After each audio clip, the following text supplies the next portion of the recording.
While the ongoing pandemic has posed huge challenges for us at PVPA to stay connected as a community of students and artists, our becoming familiar with how to do that while not together physically has actually opened doors. The Visual Art and Technical Theater Department has taken this opportunity to reach out to a network of artists that extends far beyond our region. Each week we'll be talking with a different artist who will share stories of their path to and through the arts. And in doing this, our students will get a chance to see where the work that we do at PVPA might lead them in the future.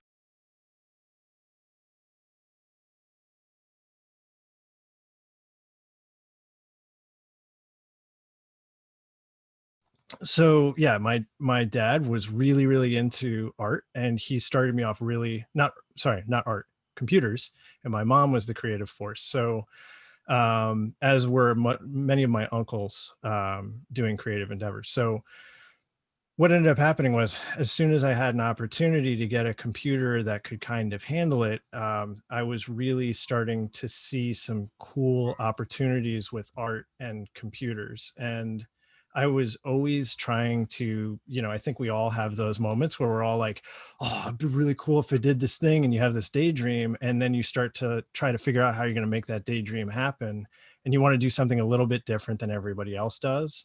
And one thing I noticed was that I couldn't skip the basic skills like drawing and having a concept of like how to draw a circle. But I did know that I wanted to see if I could, I called it cheating, right?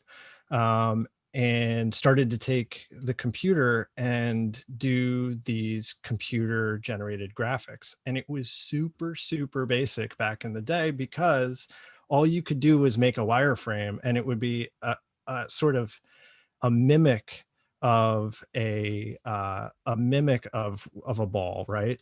So I'm going to pull up an example of a wireframe ball, and I would have to come up with a whole scene, and I would have to do it in these wireframes. And this was the only thing I could see. So I'm pulling this up on my computer right now so you guys can see it, so everyone can see it. I mean, you kind of know what a wireframe is. However, imagine having to do an entire scene where the only thing you can do is see these, right, in space. So you want to talk about sketching and drafting. It was kind of tough, because I was like, okay, well, what am I going to make, and how am I going to make that into a scene that's resembles anything, and compose it. So I started doing that really young, and it was probably 10, 12, and I kept doing that right through school, throughout. And I started doing like presentations. Nobody was doing presentations on the computer, and I would do presentations, and I would always get an A, because it was sort of innovative. The content was good. Teachers were happy with it, but they were also like, oh wait, this could go somewhere. And the programs I was using now became PowerPoint, and became office tools that people use every day. So this was, 1994, 95.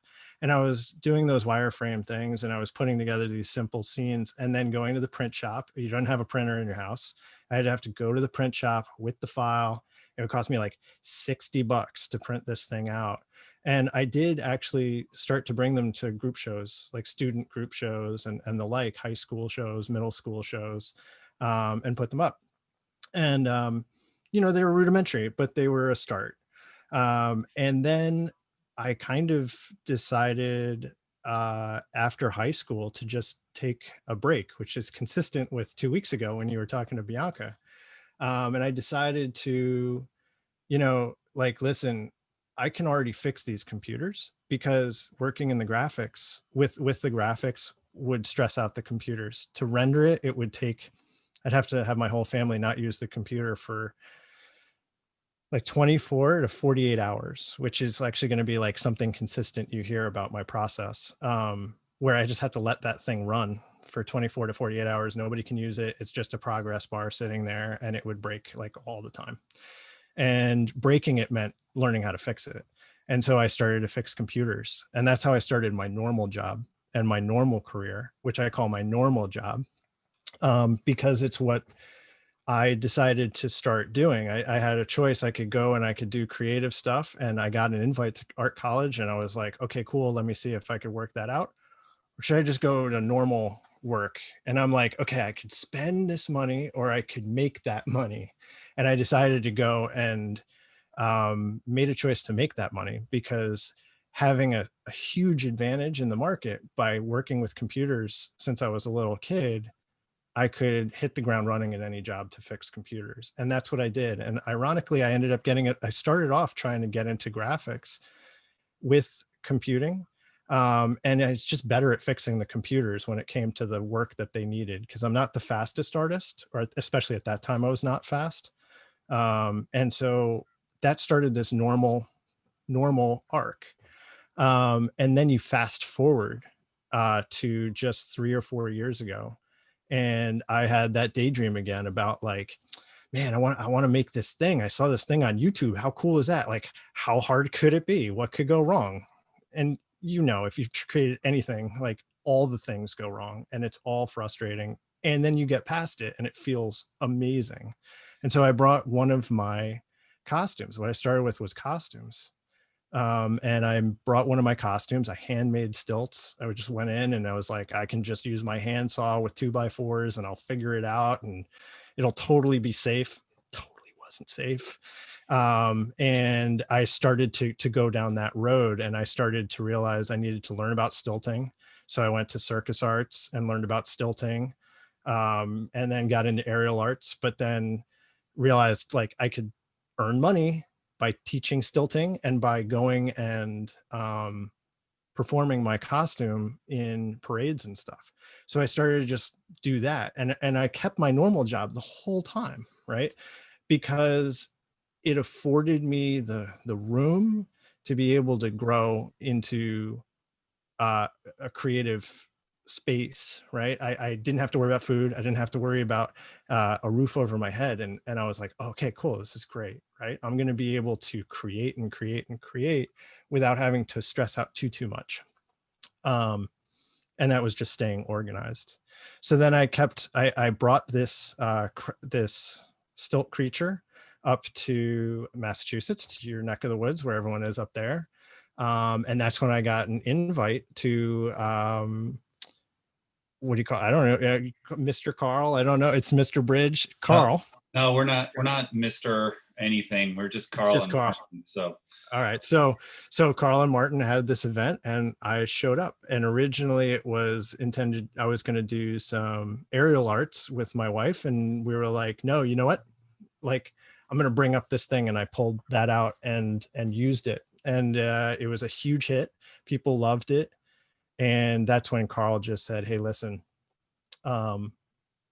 what's your next daydream? And I'm going to help you build it. And that kicked off an incredible ignition point for me to start creating like crazy. So I've created another 2 stilt creatures, created a Krampus sort of homage, and I started doing a lot of 3D printing, especially with COVID. I wasn't able to get to my studio to build my next creature, and I started to really latch on to that concept again of, let me go back to my roots, which is computers. I have it in front of me. I have a really nice computer in front of me and I'm sketching, but I could do something another level up. And so that's when I started to really do a lot of 3D sculpting and practicing every day, and then started to print it. So that's the really fast rundown of my history on it. And yeah, so I have my solo show. My very first art solo show is up right now. I'm already working on the next show and the next gallery I'm going to show at, while balancing like a normal job. And I have a wife and I have 2 cats, and like all that has to balance. And I do that by staying really organized in how I use my time, and how I use my energy. So that's some of the things I wanted to help share too. So that's that's the gist. But I leave it open right now. If you have any questions, people have things that they want to ask about that before I move on to next steps. I don't have. I definitely want to come at some point, circle back to you're talking about your exhibit, because this time last year you were in a group show, right? And I want to make sure we come back to the then to now and how things have shifted, but also Yeah. Oh, right. Yeah, that was a year ago already. Yeah. So it's like it's funny. So everybody should be able to see that. So when I talk about the quad stilt creature, this is a completely horribly not professional photo, but it shows you what it was, and it was rough. However, I designed this on purpose to be seen only at night, right? And I knew I could fudge a lot of it if it was only seen at night, and especially if there were fog machines going. So I knew that the event that I was going to be showing it at, that would be happening. And all of the parades I showed it at, that also was the case. It was at night and fog machines were going, so it looked really good. But this is a store-bought mask that I used, and I just bought all kinds of like really cheap materials. The entire project, these are crutches. You can see the metal in there. And I just just completely cobbled this together. These are the wooden stilts I was talking about. So I'm standing here and my back is here, and I'm actually looking out right underneath here. So it was just something I saw on YouTube. You can see my eyeballs. I saw it on YouTube. I was like, yeah, I could figure this out. And that's what started it. And there's never enough feathers. If you think you've bought enough feathers, double it, because there's definitely not enough feathers. So that's what started the whole thing. The next piece that I did, the next creature, was this one. So I stepped up with Carl and got into paper clay and learning how well that works. And there's a hard hat underneath here. I can't see out of it. That was like sort of an oversight. No pun intended, but I'm so high up. This at the tip of this point, it's 8 feet, right? So it's really big, really intimidating. The fingers are made out of popsicle sticks. This is PEX plumbing tube. So everything here is sort of found. I mean, I think the whole budget for this came in at, even with the fabric, I used 3 yards of fabric. I think it came out to something like $100 for the entire project. It did take a long time because I was not yet figuring out work and life balance with art. But whatever, it took like 6 or 7 months. Now I could do this much, much faster, because as you do more, you skill up, right? So that is the costuming, and I have other ones as well. I just didn't happen to have those ready. And I'll have information afterward if you want to see my Instagram and all that. And I am now on TikTok, so I'm doing little videos to show people my process as well. Speaking of the process, this is what started it all. I got inspired by Sea of Thieves, a video game I was playing with my buddies, and I was like, again, how hard could it be? And I put I have a VR headset, and so there's a sculpting program in it. So I was able to sculpt this in 3D in that program. And then I printed this skull out. And before I knew how to do this skull, start the 3D printer, I would sculpt it, I would slice it. I'm going to give you a quick demo of how this goes. But I would sculpt it, sliced it up, and then I would put it on the printer. And this particular file took 72 hours, like 76 hours. So the better part of 3 days, that printer just ran and ran and ran, and failed and failed and failed and failed. And then finally it would work. So uninterrupted, when it worked, 72 hours. I put some electrical in there. I didn't know electrical. I kind of figured something out. It hasn't caught on fire, which is good because I had an electrician check it. However, that's where I started with the 3D printing of art. Now I'm looking at a much larger selection of things. So this was all created, every one of these pieces was created from February to now. So things have started accelerating and speeding up. Like as I've learned how to use my tools, as I've learned how to sit down every day and make it a daily practice to just practice sculpting and having fun, it suddenly became like, okay, it's actually going somewhere. And I can go into the process. Another thing I forgot to mention, I learned all of my painting and all of my skills in painting from playing Warhammer 40,000 and doing wargaming. So it's just these little, this miniature is only 1 inch tall. So you have to really learn how to deliver a really good impact on something that's only 1 inch tall. And so I learned all sorts of ways to um, detail metal, give it a patina. It's plastic, but how can I make it look like it's metal? How can I make it look like something it's not? And it expanded my brain in little ways. And everything you do is a skill that you're going to pull back in a way that you never expected. So who would need to know how to paint their Warhammer miniatures to look like metal? Well, when you're trying to make a piece like this, it's kind of important because that's just plastic and it weighs like 3 ounces. So you want to find new ways. So if I hadn't totally, Bianca nailed it, if I hadn't embraced my weird and totally been, doing these things that people are like, oh, you do this gaming thing, like what's the big, like, why? Well, thanks for gaming, because that's what came out of it, right? And this is so far a piece that's been collected already. I already have 3 prints out. I'm probably not going to make any more, so that those collectors have something special. And that's something that's an interesting problem with the art world and 3D printing.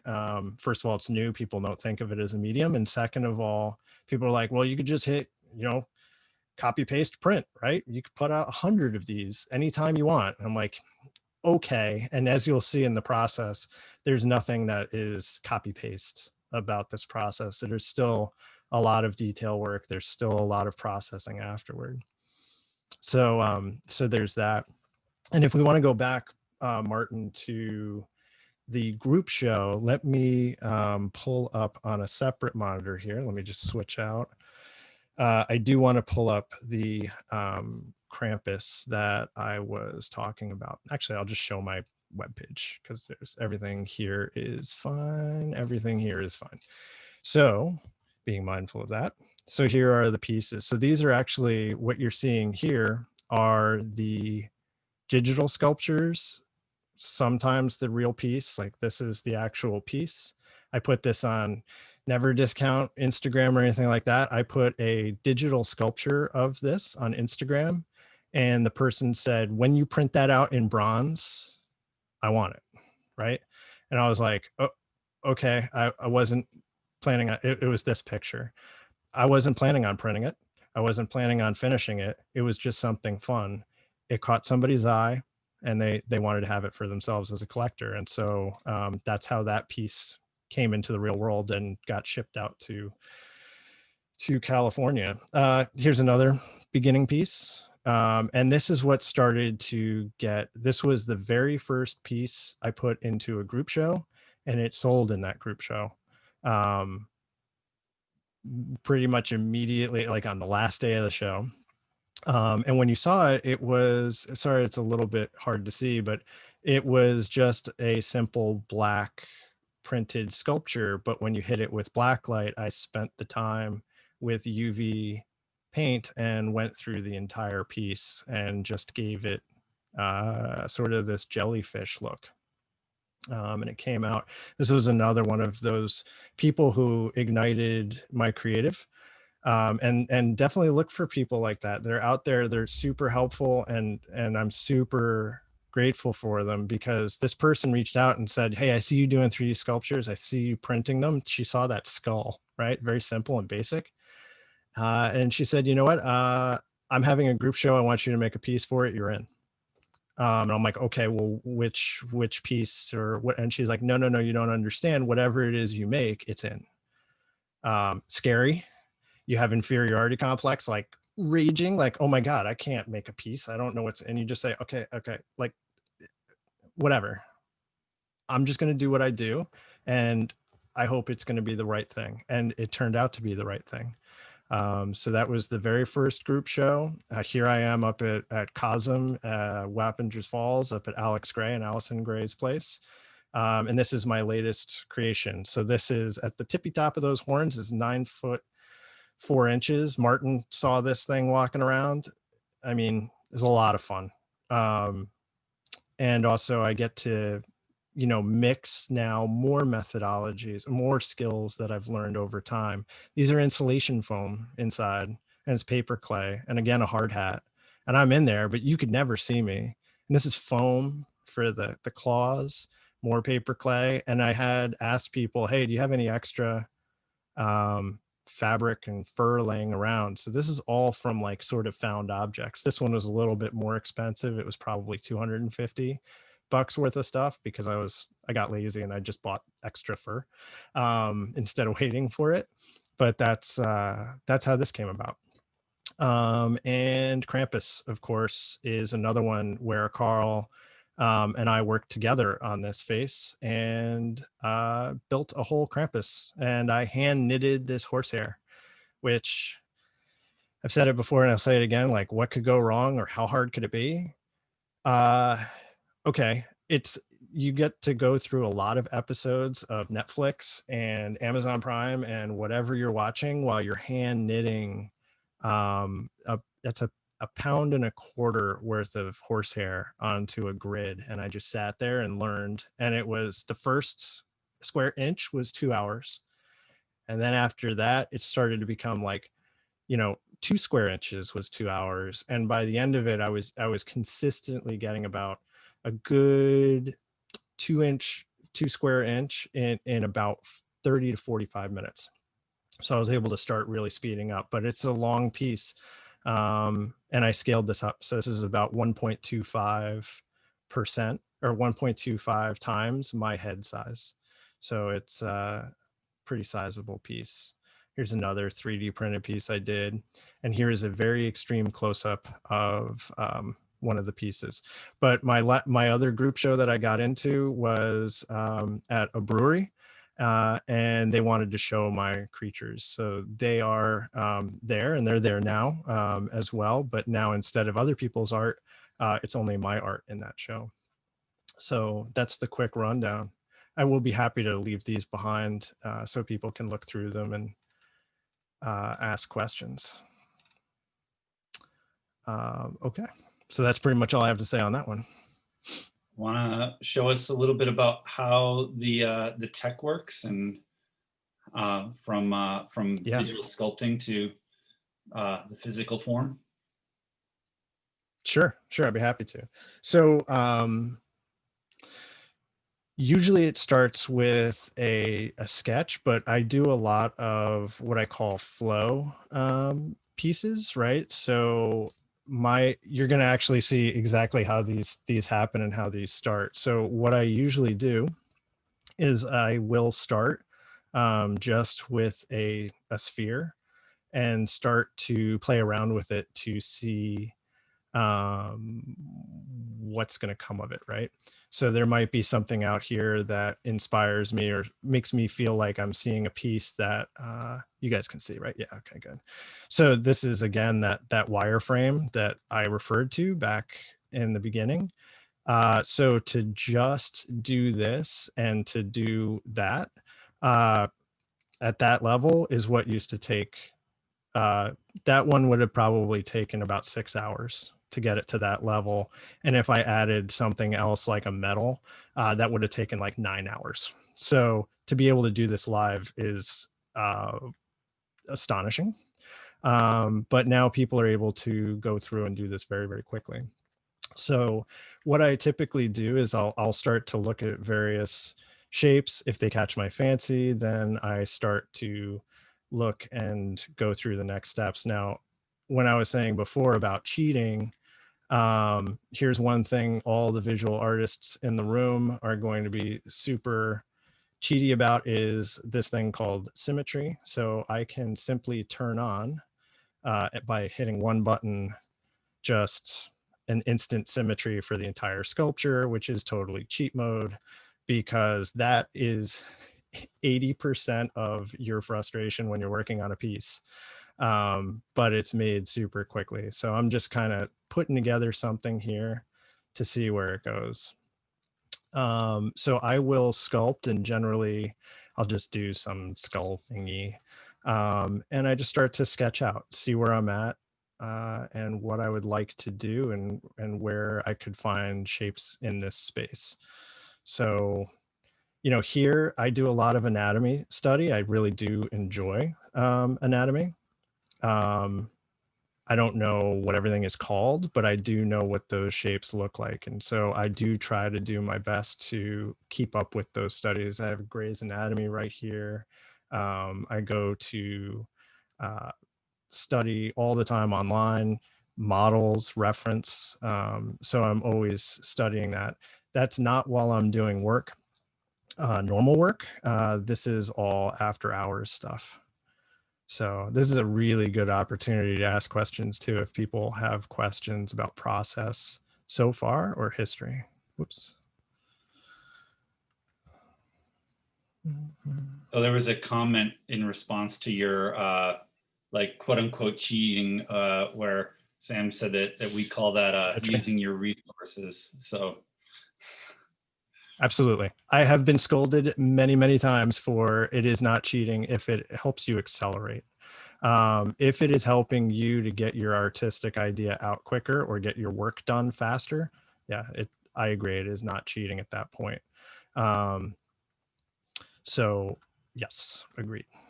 You're using your tools right. You know your tools. You know ways to facilitate what is required. And there are artists, especially professional artists at a digital level, who are much faster than I am. That's fine. I got all the time in the world right now. So if anybody wants to go in, it's usually you'll see people moving much, much quicker. Yeah, are there any other I just want questions to or highlight comments? I want to highlight for the kids to make sure that it's clear that we're watching him do this right now. He's not showing us a recording of his process. So, Right. the ability to be talking while doing this.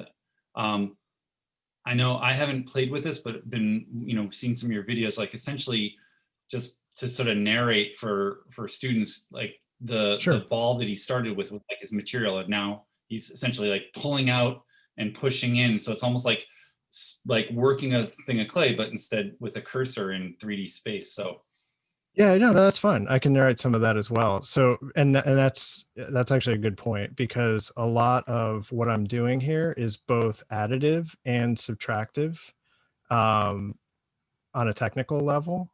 And let me do this. So it is, I just got to make this change. What I'm doing is I'm increasing the resolution so that I can make some changes so that it's not blocky. So yeah, so what I'm doing is both additive and it is subtractive. So, you've got the best of both worlds with these tools, because in wood or stone, you're not going to be, you're not adding stuff back. It's done. Sorry, my tools are fighting me a little bit here. There we go. So what I'm doing is I'm adding clay in now. Like I want to start to get these shapes to get some more form. So I'm increasing the resolution. I'm jumping ahead because I'm speeding up. Normally I would spend more time on the primary form to get that right before diving into detail, but I'm just trying to get this done quickly to give you a feel for how the tool works. So I'm using a stylus. I have actually a very old stylus. You've probably already discovered really fancy tools do not always equate to making a better end product. And that's certainly true here. This is totally a tablet I bought. I think it was like 2009. So it's 11 years old, still cranking, still going strong. So I'm just playing with the shapes here, moving it around. This is a move brush. It's not moving the topology. I could actually use a tool that will grab, you see this very square parts. I could actually click that square and pull it in, but I want to keep an organic look and an organic feel for the piece. So that's why you see me using this tool. Right now, I'm just smoothing over the piece to get back to those primary forms. I'll go back and add details again. You can always go back. And what I'll do at the end of this is I will just give a quick time lapse of what happened along the way. So, and typically this is what I do. You're watching my entire creative process, which is simply playing around with shapes, objects, and seeing what looks good, what works, what doesn't, hitting undo, and getting some of that in.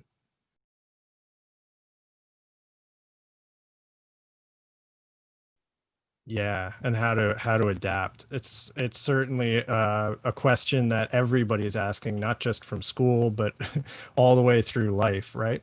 The answer to that question is I am part of a group who is all remote. Like these guys, most of them are professional, and it ranges from professional artists through through to complete novices who are just learning how to, get through drawing and painting in general, set designers, etc. We all come together and we are all on a group, and we have an art jam every Friday. And so what we do is sit down and talk through anything and everything. How are we doing? How are we working on this? What is our next step? What's the process that we're doing? And so we actually just sit down and have these art jams. It's a big old meeting that everybody is hanging out in. It can be up to 40 people in the room. And we just rotate through chit-chatting with each other and working together. And through that, and through sharing my screen, exactly as you can see, it kind of looks like I have a streaming setup.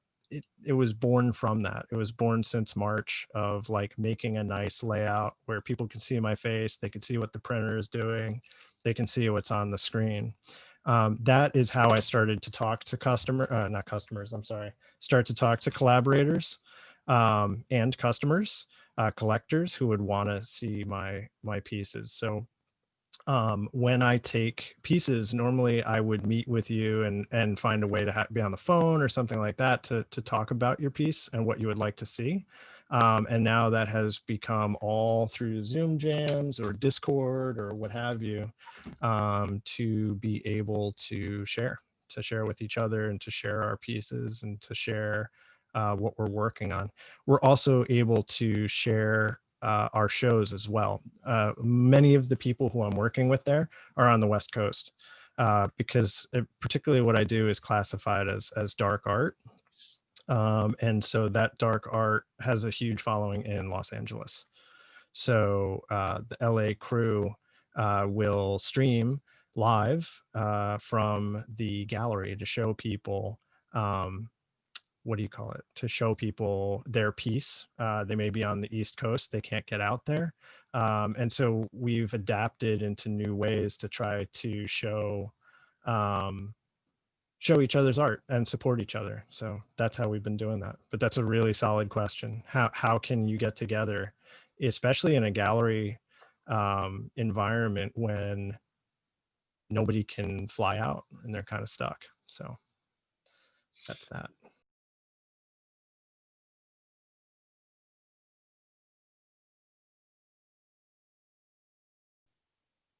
Yes. So in the beginning, I did get a lot of detractors who said, "Well, this isn't really is it really art though, and is it really something that that counts?" And so the answer is do whatever, and people will follow it, right?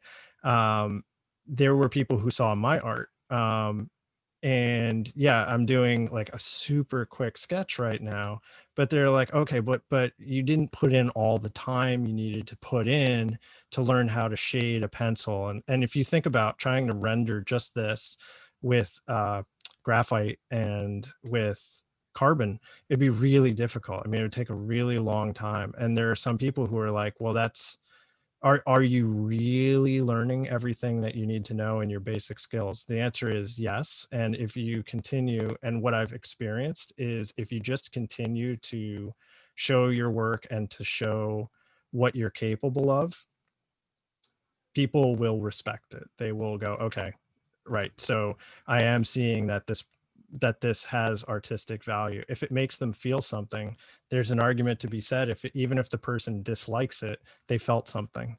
So so you're nailing it right now. Digital art, and how are we going to show that art in the future? I was talking a little bit about printing and printing digital art. How can you collect art if it's a digital piece and it could be put out onto Reddit and it could be anywhere, you know what I mean? Like, or it could be on any page. And once you put something out on the internet, it's gone, right?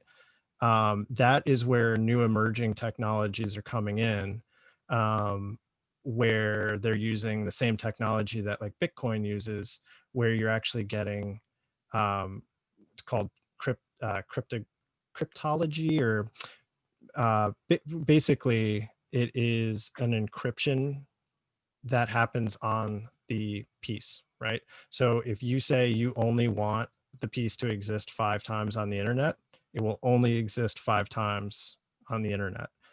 It's new, it's just starting, but if you're trying to make new pieces and make them only digitally available, that's how that's going to happen. And people do say it's not real art. I think that's nonsense. And the art market also considers it nonsense. Digital art can sell and does sell. Just finding the right place for it is the tough part, right? So, so this is pretty quick. I mean, I've had this has been maybe 15 minutes of sculpting. So what I'm going to do is, it's not done by a long shot. There's so many mistakes here and tweaks I need to do, but that's okay. What I'll do is I'll stop where I'm at now and show you where we came from. So it's 3:11:55, right? Yeah. So what it went through in this whole process. Let me put this in the center. I can go back in history. So if I like anything I did along the way, I can go back to the different stages. So this is something I do for marketing. I do take my my time lapses, and I put them out on Instagram, wherever, all the social medias, so that people can see. Going back to, is it digital? Is it traditional? People enjoy my stuff and they're happy to pick it up and ask for commissions and work like that. So I think it's counting as art. So let me save this because I haven't saved. And the first rule with digital is save often. And I totally didn't. So let me go ahead and I'm going to export. I'm going to get this to the next step. So I go here and I ask it to only export one thing. And I want to export it to a particular file called an OBJ. So I'm going to export this now. It is successfully exported. So now I had mentioned a tool called a slicer. So right now, this file just exists as, you know, bits and bytes and digital file. It has no real structure. So what I'm doing now is I'm bringing this into a program called a slicer. So what the slicer does is it's going to translate the object that I just made into something that the printer will be able to use. So this thing you're seeing right now, this square, is actually representative of the print bed, which is in the bottom, whoops, that way, Bottom over right. in this corner of the screen. Bottom right, yeah. I don't know if it flipped it. So, so yeah, bottom right. And so that is the printer, which I will actually start heating up now while I'm thinking of it. so that it can start printing. And as we continue to talk, you can watch the process of the printer starting up. So I have a little computer I work with that actually is connected to the printer, and it's warming that up right now. So here is the thing. And so that we can see this finish by the time we have our time. See, I will make it really small. So I'm going to ask it to slice. So I'm going to zoom in because you probably can't see it. It's going to be exactly 25 minutes, which is perfect. So I will preview this. And this is what it looks like. So you can actually see each of these lines represents what the printer is going to do. It's going to put down these lines of plastic. And so each layer is a slice. And so it is going to build up the layers of it. And you can see the sculpture will slowly grow on that print bed, hopefully not break, hopefully not fail. And we will have a very small 28 millimeter tall sculpture. So what I'm going to do is I'm going to save this file out, call it demo, and then save, demo, print. And so working in IT for a really long time, which is my normal job, this has become a really helpful skill. So even if you think that, again, even if you think you're doing something that maybe like, oh, I don't know, what value is this going to have? You never know. just take notes, gain that skill, gain that opportunity, and I think it'll serve you well no matter what. Yeah, I think it's good stuff. This is almost up to temperature already. Yeah, I learned a lot about electronics and a lot about servo motors and fans and yada, yada, yada, and stuff that I never knew I wanted to know about. I still am, I'm glad I know it, but I still, you know, cool. But it actually has come into a lot of handy bits, because this printer, while I bought it as a kit, I realized very quickly there was a lot of things that weren't working for me, that the printer needed to get a lot of upgrades and they needed to get a lot of things. And by becoming proficient at that, it helped my end product become much, much nicer. So it is now printing.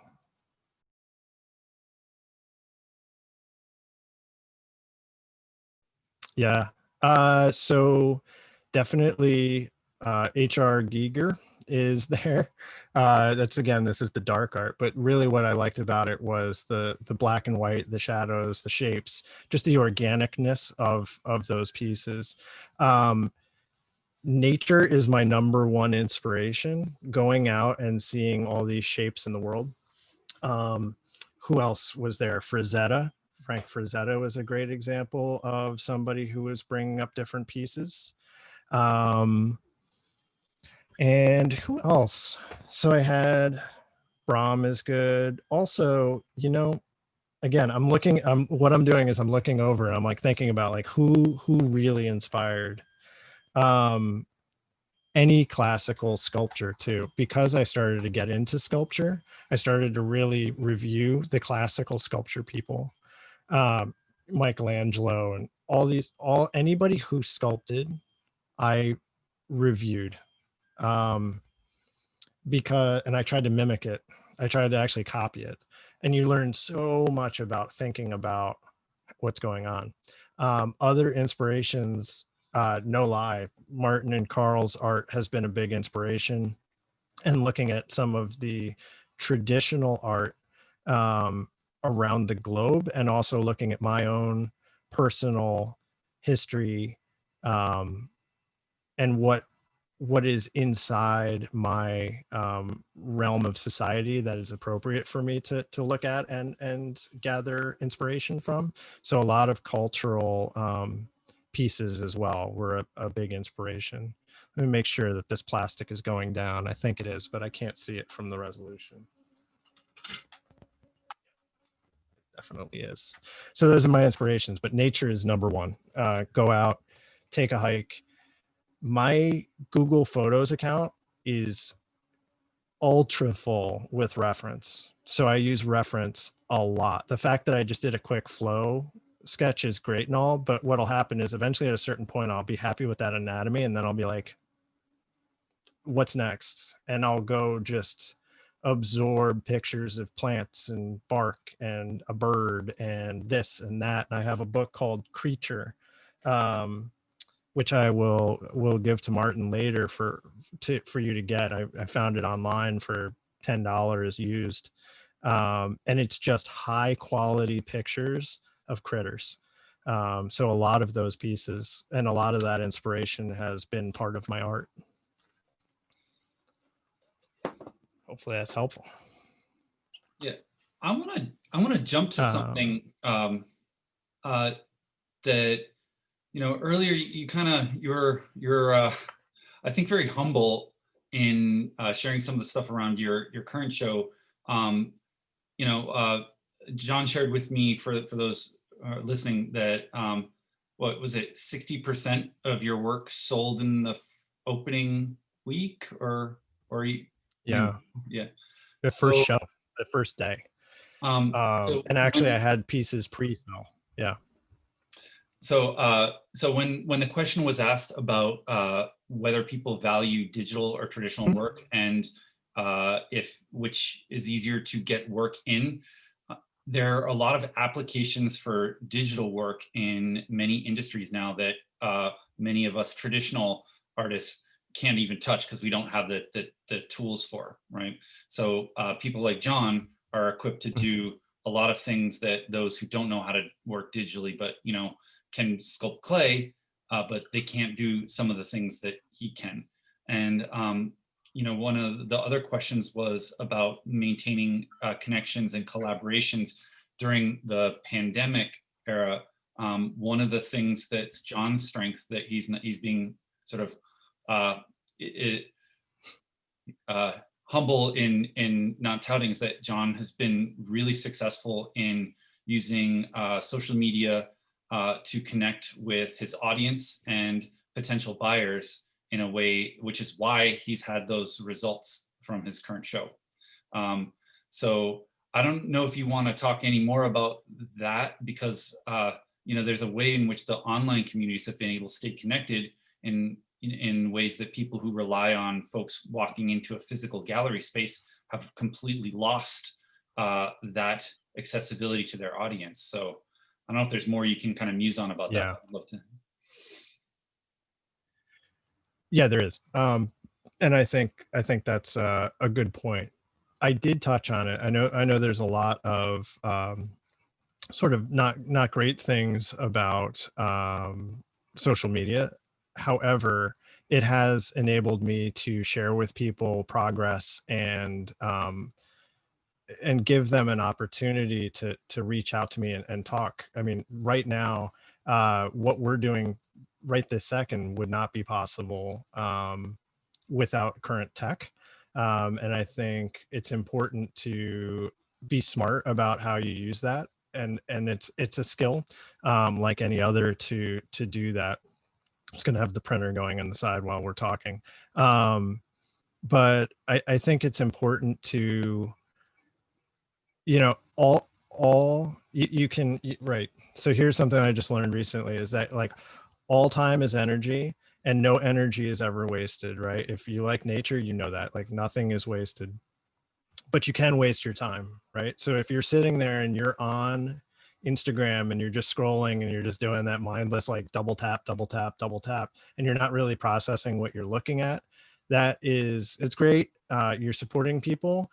However, if you're going through and you're really curating who you're looking at, and you make sure that you're supporting those people who are supporting you, that's how you can really utilize social media, because what that does is that creates your network of people, right? Like we have all of our family and our friends that are really close to us, but if we're not touching base and spending that time, which is also that energy, by saying, hey, I see you, I see what you did.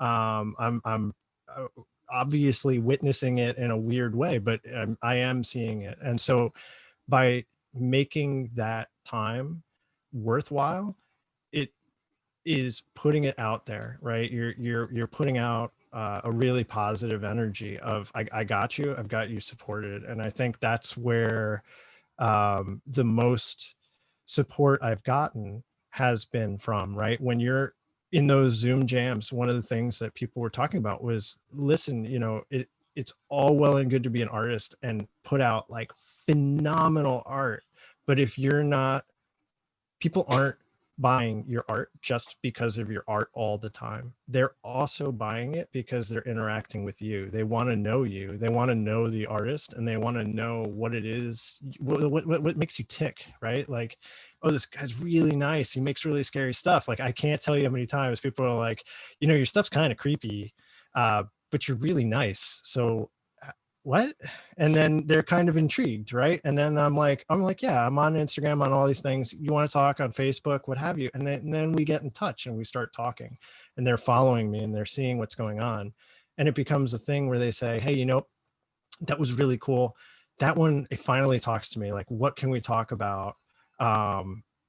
So we can get that piece. Like, I can get that piece. And I think that's networking, and it goes, it's a skill, and it takes a long time to get really good. But if you want to sell your art and you want to get out there, whether it's professionally in a corporate environment or you want to do it personally and do the gallery scene, it's all about making connections and making that time count. So use it, use those things to your best advantage. Somebody said it, use your resources, right? Like, yeah, it's Facebook, yeah, it's Instagram, or TikTok or Snap or whatever it is. You're using that pretty much for free. Sure, personal information, all those concerns, but you're also using that for free. So use it. Go find artists that inspire you. And I think one of the really important things is that I reached out to people who inspired me. Bruce D. Mitchell is one person, who, Rob Friedis. These are people who are in the special effects industry and do movies. And I found them and I was like, I'm going to be bold, man. I'm just going to reach out and be like, hey, I really like that, what you're doing there. And I started to ask them about technical process that they did, right? Like, is that clay? Is that silicone? Is that, what is that? And because I knew that that's what their work was. And then I just started talking to them over time. It was like, hey, I noticed that you were out there. That's super cool. What's that thing that you were working on the other day? And that starts that dialogue going. And once that dialogue starts going, you start to realize that the world gets really small. I mean, Bruce, here's a good example, is Bruce. I was talking to him 2-3 years ago, really inspired by his masks, took his classes online. My buddy goes in, he has my mask on, he's walking around the show doing a live stream of a dark art show, and he scrolls by and there's Bruce's piece. And I'm like, Bruce, I saw your piece. It was in the dark art show at Copro Gallery. And he's like, oh my God, wait, was that your mask the guy was wearing? And I was like, yeah. He was like, dude, that was so cool. Like, did you check this out? And then, now we're networked and we're connected. And that was all from social media. So definitely use social media to reach out to people who inspire you, because the network shrinks really fast, faster than you may imagine. So yeah, be out there, get out there and get the word out there, for sure. That's an excellent point.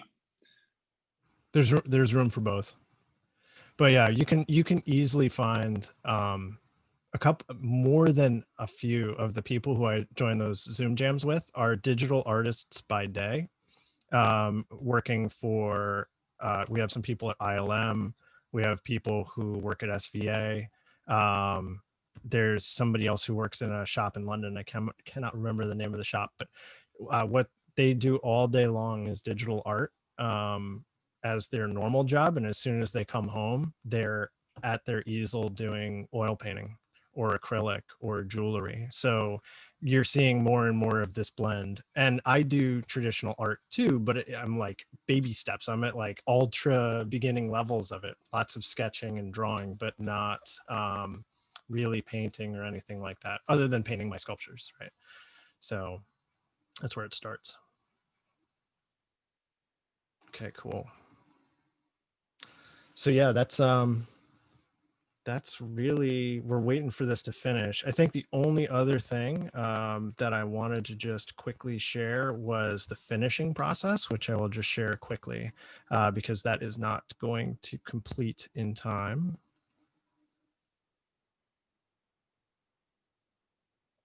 So let me bring that over. So once this piece finishes, this will be what ends up happening.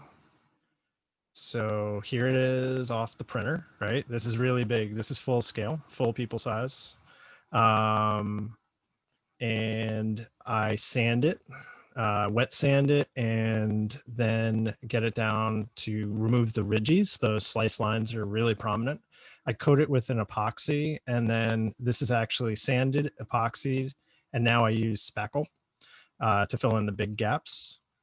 That continues. I sand down that spackle. Everything is smoothed out. Prime it.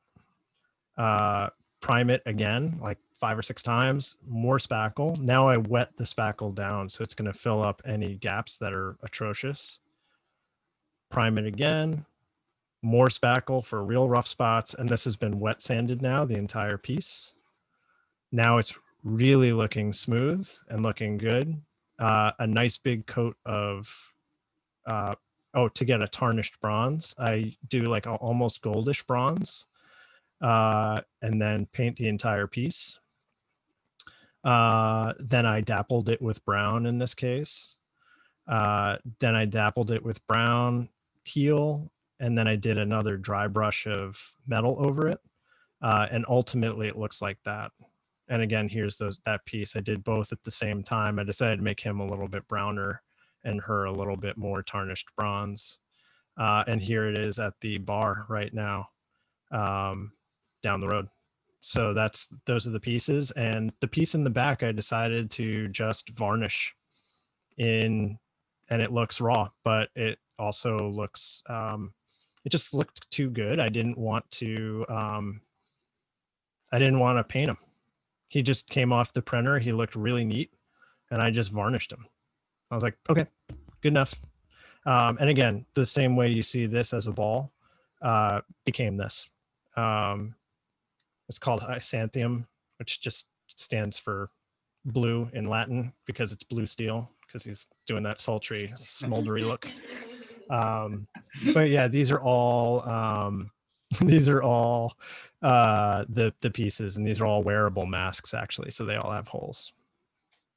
So yeah, and you can see, you can't see the lines. That was the goal, just to make it through, because it's the zeitgeist, right? It's COVID time, and you know, everyone's wearing masks. So that's the show. This show is all these masks put out there. So that's it. A lot of fun. I made some of them stickers too, like trying to figure out how to make that sculpture. I printed it and then I resin cast it. So smoothed out and then painted those, and then I ultimately made stickers out of them. So kind of did all the things that I could, just playing around. So it's nice to go from a sculpture to a flat digital piece, because now I can do all the things you can do with 2D art with that as well. So it's pretty versatile. So yeah, so that's it. So that's about all I got. Let me see where that print is at. It's almost there. I am having trouble finding my tools. There we go. Yeah. Yep, it is just finishing now. So at 25 centimeters, it's going to be super tiny. Are there other questions? No, I don't see any. But yeah, if anybody has any other questions, I'm happy to answer. I have a question. What's the next still creature gonna Yeah, be? go for it. There is a question that was asked what the next stilt creature is going to be. Oh, I Assuming have that in a sketchbook, and I will share my sketchbook. So I am going to do my best with what I can on this thing. So it is this. There you go. So it's this sort of like post-apocalyptic Egypt question mark style vibe going on. I'm trying to figure out how to do, you could see, like, you can tell my levels of confidence in terms of like exactly how much I know I'm down with an idea, because this skull looks really good. So the skull is definitely in, because I kept finishing it. The mouthpiece and the filter, I'm not sure where that's going yet, and these are definitely unsure. So this is going to be some sort of weird priest pharaoh thing that I have going on. So that's the next stilt creature. And here's more doping out of the components. So maybe the box will look like this, and how is it going to fit on my head, and what am I going to be holding? How does the air box work? And so these are all the components of the stilt creature that's going to have to come together. So that's what I'm looking at, the back piece, etc. Yeah, so that's the next one. And I actually wove for that one. So I actually wove sort of a prayer shawl almost, because I have a loom in the house. So my wife helped me set that up, because setup is annoying. But then I proceeded to just go through the process of weaving it. So I'm going to embroider that with symbols that I figure out. So that'll be roaming around October 2021. Hopefully, at least it'll be COVID safe, because I can be wearing a mask while running around in it. So that's it. Yeah, no, thank you so much for your attention too. It's like I said, it's an honor to be in front of like future creatives. It's always awesome. So thank you for your time. Getting some Cool. thank yous in the chat there. So Yeah, I see them coming in. Yeah, thank you. all right, here we go. Let's see what happened.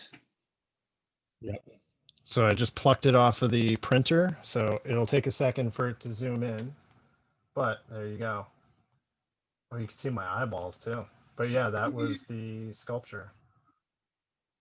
So there's that whole piece that we just did. Obviously in a very, very tiny level. You can see it needs some cleanup. I can't focus on it, but that's okay. Yeah, there's going to be some cleanup. It's going to need to work on it, and it's not zooming, but that's okay.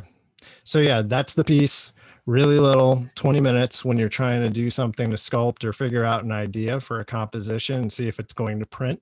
I spent a lot of time with little prints like this, letting them break, letting them fail, so that I could understand how far I could push the printer, so that I could reliably print out something with a little bit more scale, like that full-size piece you saw before.